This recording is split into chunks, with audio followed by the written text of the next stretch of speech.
안녕하세요. 남인숙 작가예요. 오늘은 제이님 사연 들어볼게요. 저는 30살 직장인 여성입니다. 언니와 저, 자매가 부모님과 함께 살고 있는데요. 요즘 스트레스가 많습니다. 엄마와 언니 두 사람이 저보다 사이가 좋은 편인 것까지는 어쩔 수 없다고 생각해요. 제가 외모나 성격이나 아빠를 닮았고 언니가 엄마를 더 닮았습니다. 그런데 툭하면 엄마가 제가 인정머리 없다고 비난을 합니다. 가족에게 문제가 생겨도 제가 찔러도 피 한 방울 안 나게 군다고요. 부모 걱정해주는 자식은 언니뿐이라면서요. 그런데 이게 좀 억울합니다. 집안에 문제가 생기면 언니는 걱정하면서 발만 동동 구르고 하는 일이 없어요. 제가 뛰어다니면서 해결하고 돈도 더 많이 씁니다. 화가 나면서 어서 독립을 해야지 싶으면서도 한편으로는 좀 두려운 마음도 듭니다. 제가 공감 능력이 없다는 말을 엄마한테만 들은 건 아니거든요. 친구들 사이에서 무슨 일이 생기면 다들 걱정해 주는 것 같은데 저는 그 정도는 아니거든요. 생각으로는 걱정도 하고 얼마든지 도움을 줄 용의도 있는데 그게 진심으로 마음 아프지는 않습니다. 말로만 위로를 표현하려고 노력하는데 이런 제 속마음을 다른 사람들도 알 것 같아요. 저는 비혼을 결심한 건 아니라서 언젠가 결혼도 하고 싶습니다. 그런데 이렇게 공감이 안 되면 나중에 가족과도 문제가 생기지 않을까요? 제가 정말 큰 문제가 있는 사람이어서 이걸 꼭 고쳐야 할까요? 그리고 노력하면 나아질 수는 있는 걸까요? 제가 어떻게 살아야 할지 조언을 부탁드립니다. 먼저 저는 사연자님이 어떤 타입으로 공감 능력이 없는 건지를 아시면 좋겠어요. 그래야 어떤 방향으로 노력을 할지도 스스로 결정할 수 있으니까요. 첫 번째는요, 유전이에요.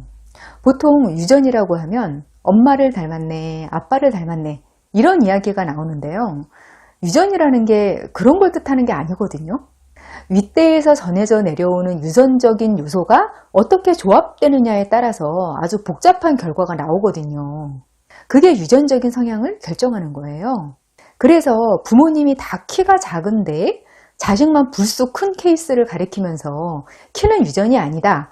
그렇게 말하면 안 된다는 거죠. 공감 능력의 정도도 분명 사람마다 타고나는 부분이 있어요. 공감 능력이 아주 좋은 사람도 있고 덜한 사람도 있어요. 이게 노력으로 어떻게 되는 부분은 분명히 한계가 있는 거예요. 근데 공감 능력이 좋은 게 꼭 좋은 것만은 또 아니에요. 이거 이따가 정리해서 다시 말씀드릴게요. 두 번째는 자수성가 타입인데요.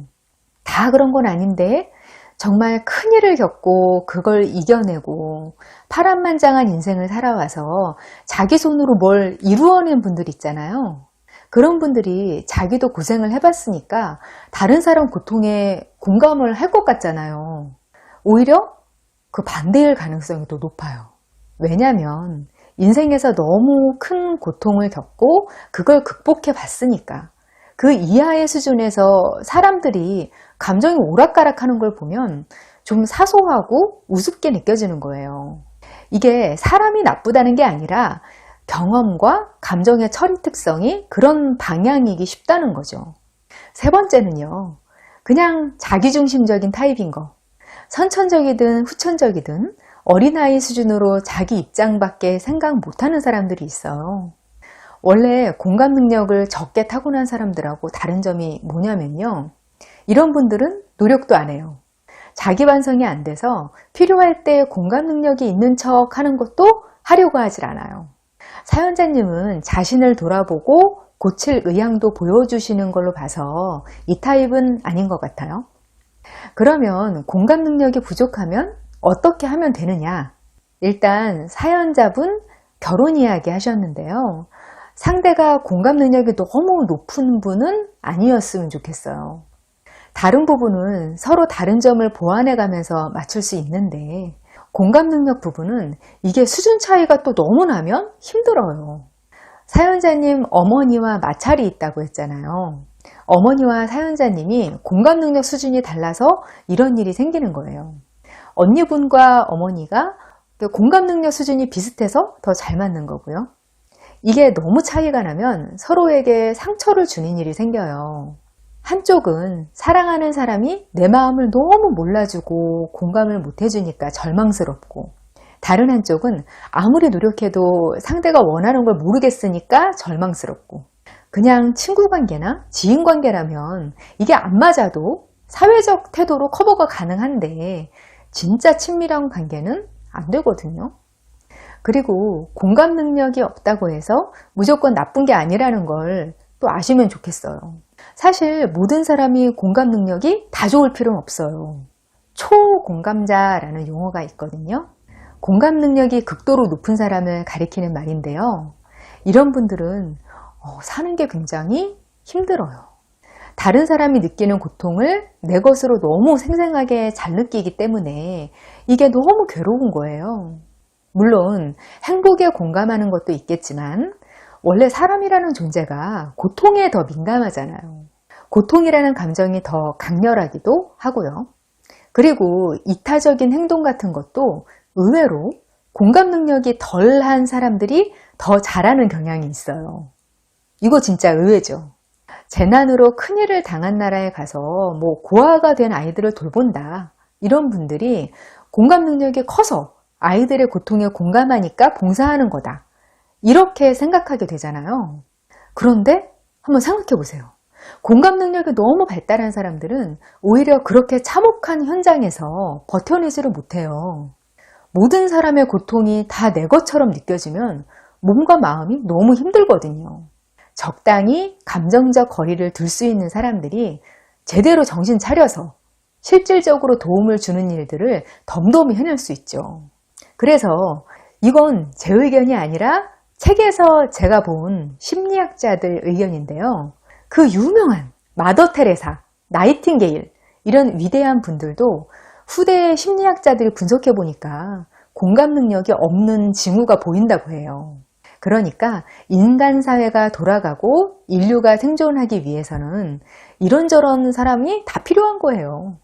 예를 들어서 어느 친구가 부모님이 돌아가셨어요.